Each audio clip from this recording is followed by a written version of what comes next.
Hello, today we're starting Unit K. Unit K, we're going to do exponential and logarithmic functions. Today we're going to do lesson 7.1, which we're going to talk about the graphs of exponential growth functions. Now on this unit test, we're not going to be allowed to use a calculator. We're going to have to recognize the graphs. So because of that, we're going to go ahead and graph these problems by hand. Okay, let's go ahead and get started. An exponential function has the form y equals ab to the x, where a is not equal to 0 and the base b is a positive number other than 1. If a is greater than 0 and b is greater than 1, then the function y equals ab to the x is an exponential growth function. So this is the important part. If a is bigger than 0 and b is greater than 1, then this function is an exponential growth function. Go ahead and underline that. B is what we call the growth factor. Now the simplest type of exponential growth function has the form y equals b to the x. So let's go ahead and take a look at some information in here. Now what's important about this is that this graph y equals b to the x is going to intersect the y-axis at 0, 1. It's always going to go through the point 1b. So if I had 2 to the x, it would go through point 1, 2. If this was 3 to the x, it would go to the point 1, 3. The x-axis is an asymptote of the graph. So that means our graph is going to approach the x-axis but never reach it. It's never going to cross this line.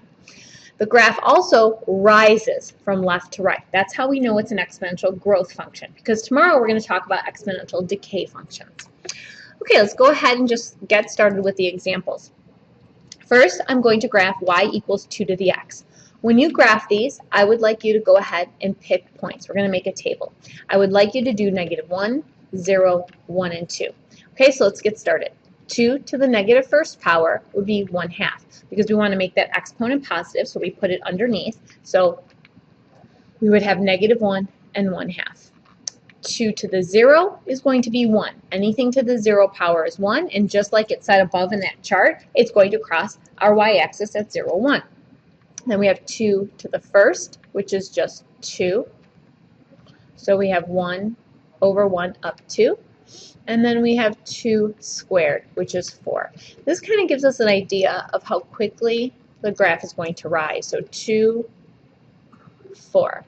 Go ahead and then draw this so that it approaches the x-axis but doesn't reach it, and then go ahead and follow these points. That's it. That's all that I need you to do. I'd like you to pause the video in a second, and I would like you to try this first you try. I would like you to pick the same points to test, -1, 0, 1, and 2. Go ahead, give that a try, and then I want you to look at the difference between the two, and we'll talk about that tomorrow in class. Okay, now of course these functions are going to get a little bit more complicated. We're now going to have a number in front of our b to the x. That number is going to be our vertical stretch or shrink. So it's going to tell us how fast or slowly that graph is rising. The y-intercept is now going to occur at 0a rather than 0, 1. So if I look at my first function here, I can see that my a is 1/2. So instead of it crossing the y-axis at 0, 1, it's going to cross it at 0, 1/2. Okay, I would do these problems the same way we did the other problems. I would take a chart and I would pick points to test. It's pretty safe in this. You can kind of glance at this function and see what points you need to plug in. But I would do -1, 0, 1, 2. Okay, so we go ahead and put -1 in. Now, when I put -1 in, I have the 1/2 here. I'm going to have 4 to the negative first. That means we're going to move the 4 on the bottom. So this is going to be 1/8. Now I have the 1/2, and then I'm going to put 0 in. When I do 4 to the 0, that's just 1. So this becomes 1/2, which we said it's going to cross the y-axis at 0, 1/2. -1 is going to be 1/8. Very small, very close to the x-axis. Then I'm going to put 1/2 and then 4 to the first. So 4 to the first is 4. So 4 divided by 2 is 2. And then we're going to have 1/2 times 4 squared. Okay, 4 squared is 16. 16 divided by 2 is 8. So this gives you an idea how quick this graph is going to rise. So I plotted the first 2 points already. Now I'm going to do 1, 2, and then 2, 8. Look how fast that goes up. So again, it's going to approach the x-axis but not reach it, and then it's going to go way up. Okay? So compare this to the other graphs. Look how quick it approaches or goes up and how quick it approaches the x-axis. Okay, let's go ahead and try the next example because this is an unusual situation. Look, we have a negative here. Our A is actually -1.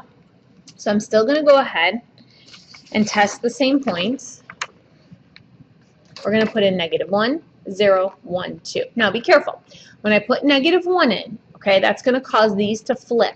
So we're going to end up with 2/5, and then we take the opposite of that. So that's going to be -2/5. Now when I put 0 in, this becomes 1, but we take the opposite of that, so it becomes -1. And then I'm going to put in +1, so this becomes 5/2, but we take the opposite of that, so -5/2. And just so you know, -5/2 is -2.5. It's a little easier to graph when it's not in fraction. Put a squared in. That becomes 25/4. It's going to be the opposite of 25/4. If you divide that real quick on your calculator, it'd be -6.25. Okay, so let's go ahead and graph these. Watch what happens. We have -1 and -2/5. We have 0, -1. See, it still crosses the y-axis at 0a.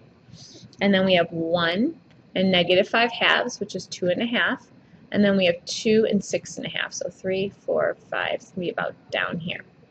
Okay, look at this graph. It's still going to approach the x-axis, but this time, this graph is falling from left to right. Okay, it's falling, and it's like it's reflected. Okay, so that negative is actually a reflection of our growth function. So if we take a look at the note I wrote on the bottom here, it is not an exponential growth function because A is -1. And in the beginning, we look back at the beginning, A must be greater than 0. Okay, one more thing we're going to add to this. We're going to have translations of these graphs. So to translate, or translations, to graph the function of the form y equals ab to the x minus h plus k, we're going to begin by just sketching this basic graph. Then what I like to do is I like to do the shifts. Our h is our horizontal shift. Notice it's going to be the opposite of the number you see. So if I see a -1, we're going to go right 1. And the k is going to be our vertical shift. Okay, you'll see what I'm talking about, and I am going to have you try on your own.